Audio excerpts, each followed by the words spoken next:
in 5, 4, 3, 2, 1. Voila, ladies and gentlemen, boys and girls, hippies and straights around the world.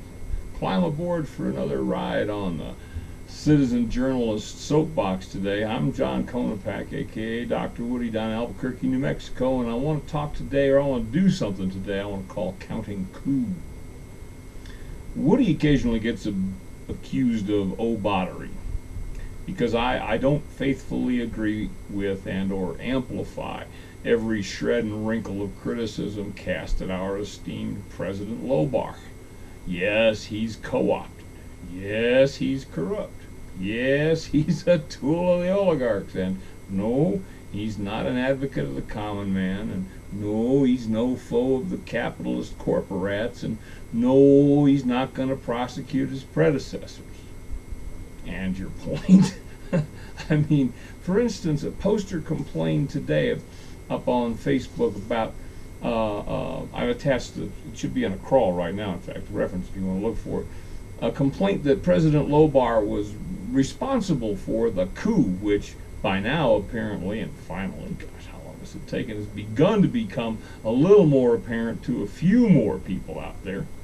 And it's true, there has been a coup. LowBar didn't stage it, and it won't end with him. It probably won't end at all. He's just the most recent convenient, convivial figurehead. The instigators were actually the people back in the 50s, the Birchers in the 60s. You know, the guys that Eisenhower said wanted to bring down Social Security and therefore were too crazy to get very far. The Koch brothers' old man was one of those fellows. What I didn't seem to realize is that Richard and shit crazy assholes aren't subject to the same rules as everybody else, not even five-star generals. The first actual perps were probably Nixon and his gunsels. The outline of the whole proceedings can be found in what's known as the Powell Memorandum, written in 1971 by soon-to-be appointed Scroat Associate Justice Lewis Powell and for the Chamber of Commerce. It was passed along to the regime a couple of months before confirmation hearings. Strangely, it never came up. If you're a coup watcher, a real aficionado, you learn to tell when there's a coup coming down the road, because the rebels always capture the media first. Here, that started happening in the middle 80s. Media consolidation, it was called then. Captive media is what I call it now, when 95% of the total user imaginative, creative, communicative capital is owned outright by 6 corporate boardrooms. No junta, no Pinochet, no Castro certainly was ever that thorough, or if they were thorough, they were that bloodless.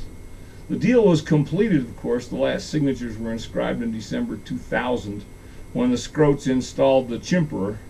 Sandra Day O'Connor was reputed to have said that she cast her vote because she knew her departure from the court was imminent, if not immediate, and she didn't want her seat to be filled by some dim nominee. And that may have been the last chance we had to slow it down there in 2000. If Gore had stood up, made an issue of it, who knows? But Al Gore never was likely to stand up and rock the boat then, any more than is President LowBar likely to stand up and rock the boat today, nor any more than any subsequent replacement coming down the road of whatever stripe and configuration will stand up and rock their boat. It's a decade-long lot of water under that bridge proposition, folks. That boat sailed a long time ago. It's a done deal, Sparky. This is one of those thoughts on the anniversary celebration of our national independence that doesn't seem to present a zippy conclusion. So, hell, enough sobriety. See you at the beach, hippies.